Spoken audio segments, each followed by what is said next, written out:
आज बात करेंगे क्रॉप वाटर रिक्वायरमेंट क्या होता है और क्रॉप वाटर यूज एफिशिएंसी क्या होता है। अब बात करेंगे क्रॉप वाटर रिक्वायरमेंट की। क्रॉप वाटर रिक्वायरमेंट क्या होता है और वाटर यूज एफिशिएंसी क्या होता है। तो पहले बात करेंगे इवेपो ट्रांसपीरेशन जो पौधों में होता है। इवेपो ट्रांसपीरेशन क्या होता है, तो amount of water need for transpiration through evapotranspiration. जैसे इवेपो ट्रांसपीरेशन एक प्रक्रिया है जिसमें वाटर का अमाउंट अपने ट्रांसपीरेशन मतलब होता है श्वसन के लिए जो वाटर का अमाउंट होता है उसको कहते हैं इवेपो ट्रांसपीरेशन। यानी इवेपोरेशन थ्रू मतलब evaporation during transpiration, evaporation for transpiration. जो वाष्पोत्सर्जन होता है, पानी का जो वाष्पोत्सर्जन होता है वह ट्रांसपीरेशन के लिए ज़रूरी है। इसीलिए पौधों में 99% जो वाटर है वो इवेपो ट्रांसपीरेशन द्वारा वाष्पोत्सर्जित हो जाता है और मात्र 1% जो वाटर है वो प्लांट यूज करता है फॉर मेटाबॉलिक प्रोसेस के लिए।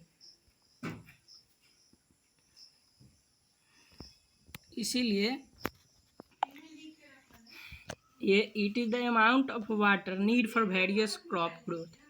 मतलब ये वाटर का अमाउंट है जो वेरियस क्रॉप के लिए ऑप्टिमल ग्रोथ यानी अनुकूल ग्रोथ के लिए ज़रूरी वाटर होता है, उसी अमाउंट को कहते हैं इवेपोट्रांसपिरेशनल वाटर।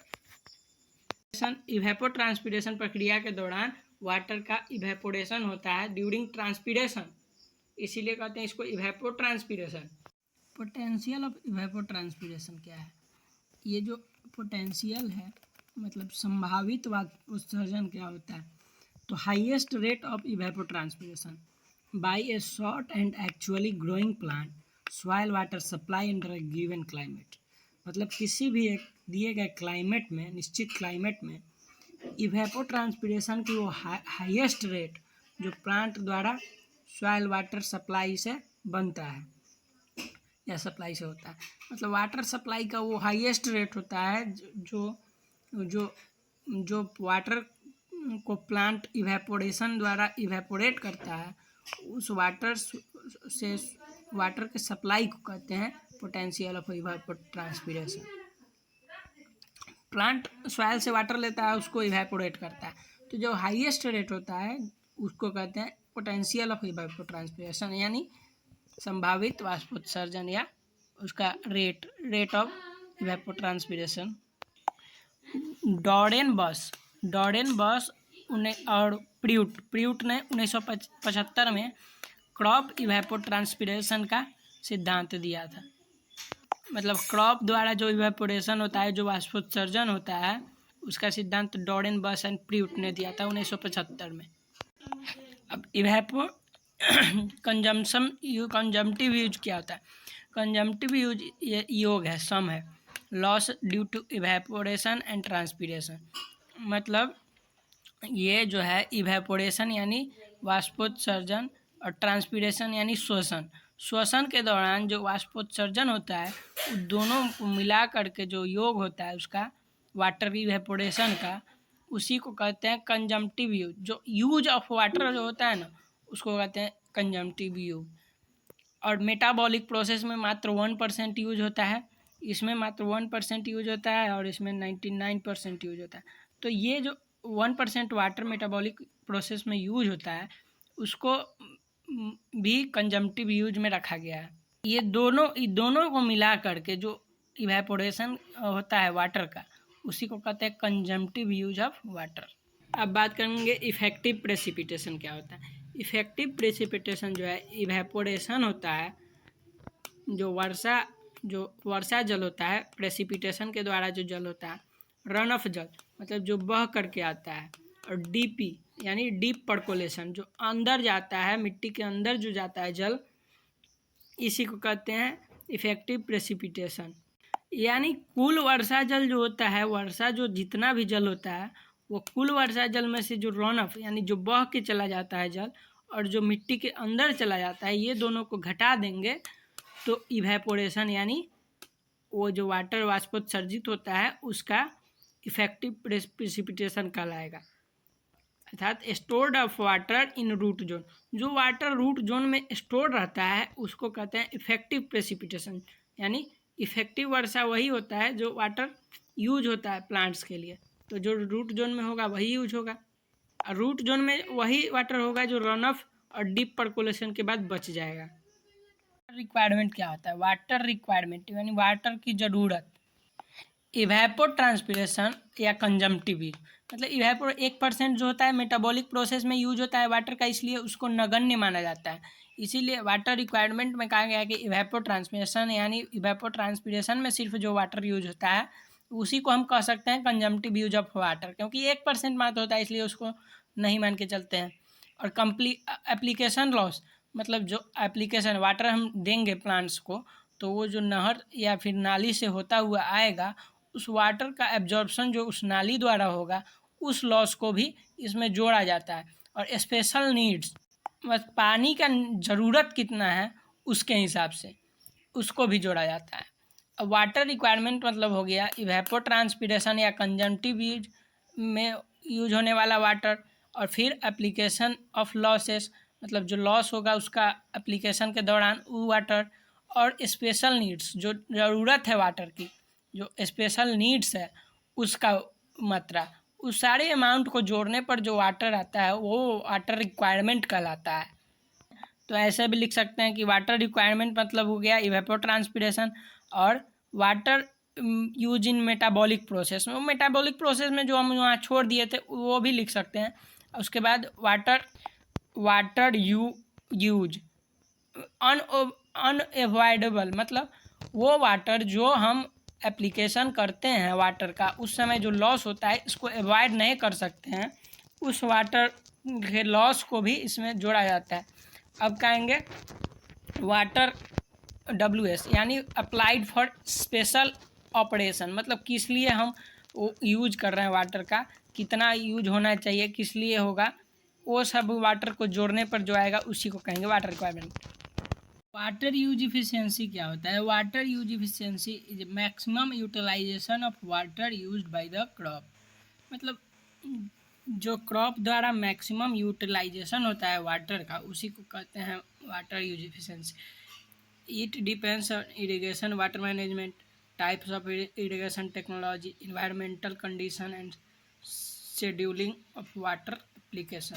अर्थात कम से कम वाटर का यूटिलाइजेशन जितना से ज़्यादा होगा वाटर यूज इफिशियंसी उतना ही हाई होगा। तो वाटर का यूटिलाइज कैसे होगा ज़्यादा?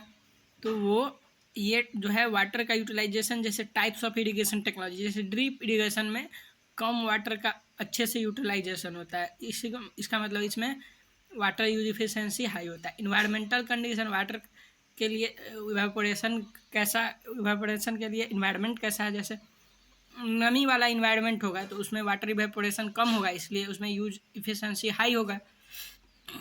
मतलब water use by the crop जो होता है और water supply by the farmer, ये दोनों का जो अंतर होता है, दोनों का जो डिफरेंस होता है, इसी को कहते हैं water use efficiency.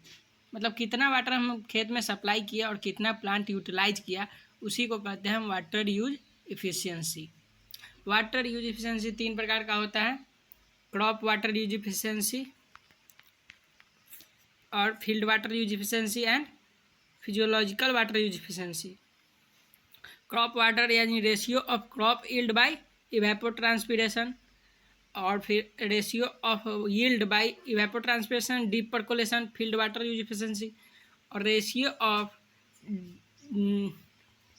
Dry matter accumulation by evapotranspiration. Dry matter accumulation मतलब जो ड्राई मैटर उसको कंज्यूम करता है, वाटर को एक्यूमुलेट करता है, संचय करता है अपने आप में, उसको कहते हैं dry water use efficiency, dry matter water accumulation.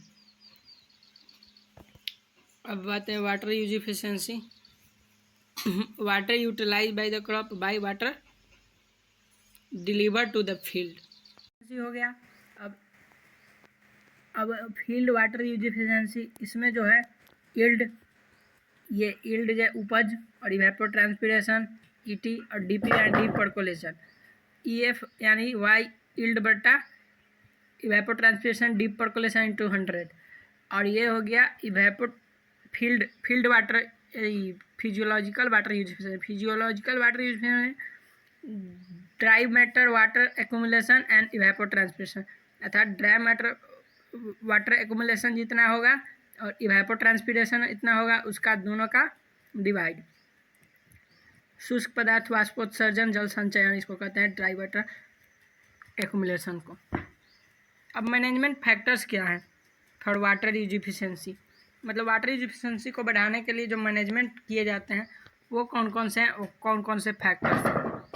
तो पहला वाटर मैनेजमेंट जो है, इफिशिएंट वाटर मैनेजमेंट प्रैक्टिस में आता है लोकलाइज्ड इरिगेशन, यानी जैसे ड्रिप सिंचाई हो गया, इरिगेशन वाटर प्रेसिस, यानी इरिगेशन वाटर का जो प्राइसिस होता है उसका निश्चित जो दाम संचय किया जाता है, दाम जो निश्चित किया जाता है, मूल्य निर्धारण कहते हैं सिंचाई का मूल्य निर्धारण। और इरिगेशन शेड्यूलिंग माने सिंचाई का निश्चित सूची बनाकर शेड्यूल करना, यानी कब सिंचाई करना है और कितना पानी देना है। डिफिशिएंट इरिगेशन यानी सिंचाई का कम से कम प्रयोग।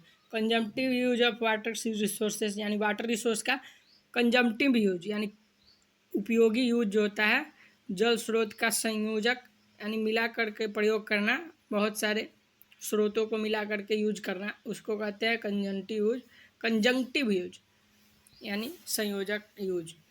अब बात करते हैं क्रॉप मैनेजमेंट। क्रॉप मैनेजमेंट क्या होता है? एफिशिएंट क्रॉप मैनेजमेंट जो होता है एग्रोनॉमिक प्रैक्टिसेस द्वारा होता है, जो selective of crop and cropping system होता है, यानी हाई वाटर एफिशिएंसी वाला क्रॉप वेराइटी का प्रयोग करना। सोइंग टाइम कब होता है, कब होगा, उसका निश्चित निर्धारण करना। सोइंग मेथड कौन सा होगा उसके आधार पर। Plant population area bye spacing, मतलब एरिया कितना होगा उसमें स्पेस कितना देंगे उसके हिसाब से। और टीलेज, जीरो टीलेज का उपयोग करेंगे, उससे सॉइल मॉइस्चर कंजर्वेशन होगा। यूज ऑफ मल्च का यूज करेंगे तब उससे सॉइल वाटर कंजर्वेशन होगा। और फर्टिलाइजर एप्लीकेशन, ऑप्टिमम फर्टिलाइजर मतलब कितना हम फर्टिलाइजर का यूज करेंगे ताकि सॉइल का मॉइस्चर अंदर कंटेन रहेगा। वीड कंट्रोल करने से भी इवेपोरेशन कम होगा और सॉइल कंजर्वेशन होगा। डिक्रीज ऑफ पेस्ट कंट्रोल, मतलब पेस्ट कंट्रोल करने से भी एक्स्ट्रा लॉस जो होगा वो कम होगा। शेल्टर बेल्ट्स, विंड ब्रेक, ये सब से भी इवेपोरेशन तेज होता है जिससे वाटर लॉस होता है, और उसको कम करने से ही वाटर कंजर्वेशन और वाटर यूज इफिशिएंसी बढ़ेगा।